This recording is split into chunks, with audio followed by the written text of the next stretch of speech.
ॐ श्रीकृष्णपरब्रह्मणे नमः। अथ षष्ठोऽध्यायः। श्रीभगवानुवाच अनाश्रितः कर्मफलं कार्यं कर्म करोति यः स सन्न्यासी च योगी च निर्विरग्निर्न चाक्रियः। यं सन्न्यासमिति प्राहुः योगं तं विद्धि पाण्डव न ह्यसन्न्यस्तसङ्कल्पः योगी भवति कश्चन। आमुरुक्षोर्मुनेर्योगं कर्म कारणमुच्यते योगारूढस्य तस्यैव शमः कारणमुच्यते।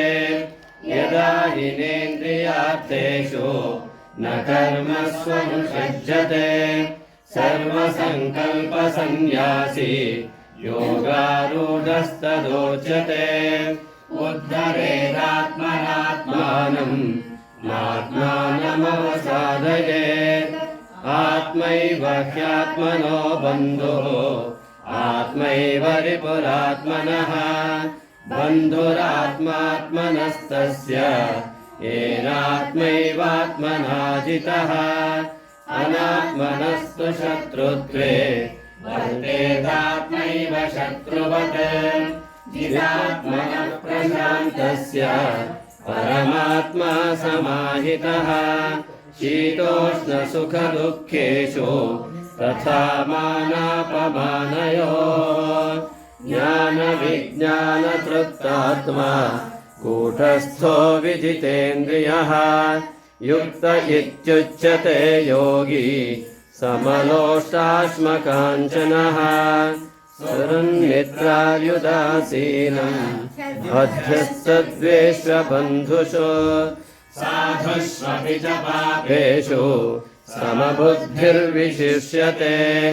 योगी युञ्जीत सततम् आत्मानं रहसि स्थितः। एकाकीयत चित्तात्मा निराशीरपरिग्रहः। शुचौ देशे प्रतिष्ठाप्य स्थिरमानसमात्मनः। नात्युच्छ्रितं नातिनीचं शैलाजिनकुशोत्तरम्। तत्रैकाग्रं मनः कृत्वा यतचित्तेन्द्रियक्रियः। उपविश्यासने युञ्जात् योगमात्मविशुद्धये। समं कायशिरो ग्रीवं धारयन्नचलं स्थिरः। सम्प्रेक्ष्य नासिकाग्रं स्वं दिशश्चानवलोकयन्। प्रशान्तात्मा विगतभीः ब्रह्मचारिव्रते स्थितः। मनः संयम्य मच्चित्तः युक्त आसीत मत्परः।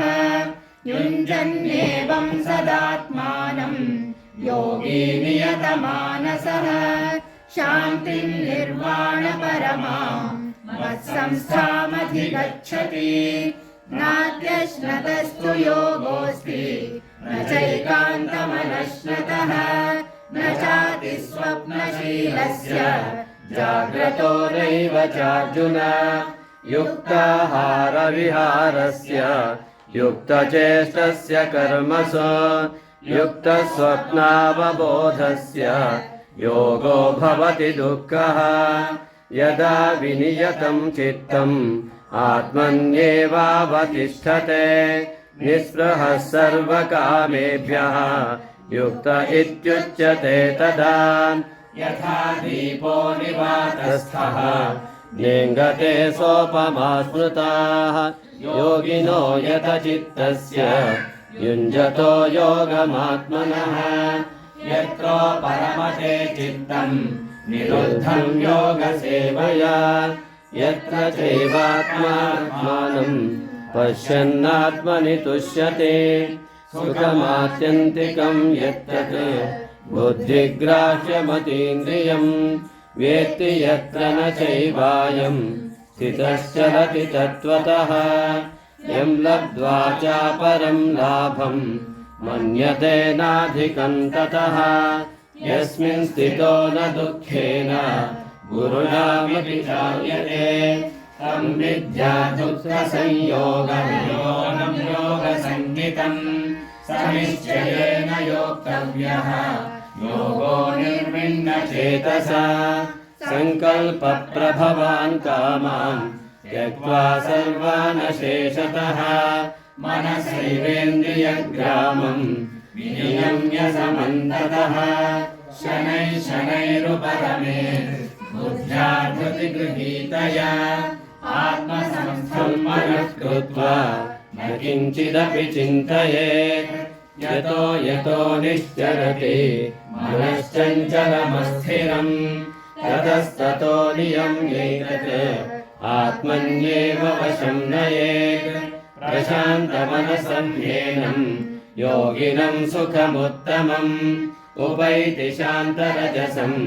ब्रह्मभूतमकल्मषम् युञ्जन्नेवं सदात्मानम् योगी विगतकल्मषः सुखेन ब्रह्मसंस्पर्शम् अत्यन्तं सुखमश्नुते सर्वभूतस्थमात्मानम् सर्वभूतानि चात्मनि ईक्षते योगयुक्तात्मा सर्वत्र समदर्शनः यो मां पश्यति सर्वत्र सर्वं च मयि पश्यति तस्याहं न प्रणश्यामि स च मे न प्रणश्यति सर्वभूतस्थितं यो मां भजत्येकत्वमास्थितः सर्वथा वर्तमानोऽपि स योगी मयि वर्तते आत्मोपन्येन सर्वत्र समं पश्यति योऽर्जुन सुखं वा यदि वा दुःखं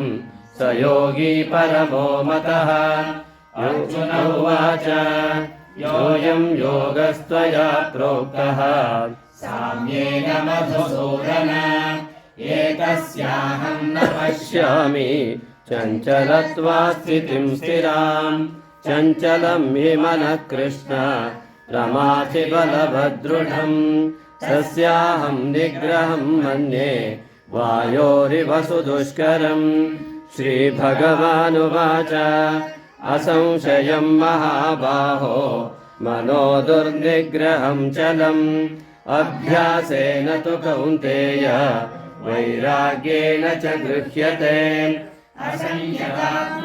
योगः दुष्पाप इति मे मतिः वश्यात्मना तु यतता शक्यो वाप्तुमुपायतः अर्जुन उवाच अयति श्रद्धयोपेतः योगाच्चलितमानसः अप्राप्य योगसंसिद्धिं कां गतिं कृष्ण गच्छति कच्चिन्नो भयविभ्रष्टः छिन्नाभ्रमिमनश्यति अप्रतिष्ठो महाबाहो विमूढो ब्रह्मणः पथि एतन्मे संशयं कृष्ण चेतुमर्हस्य शेषतः तदन्यः संशयास्यास्य चेता न ह्युपपद्यते श्रीभगवानुवाच पार्थनैवेह नामुत्र विनाशस्तस्य विद्यते न हि कल्याणकृतश्चित्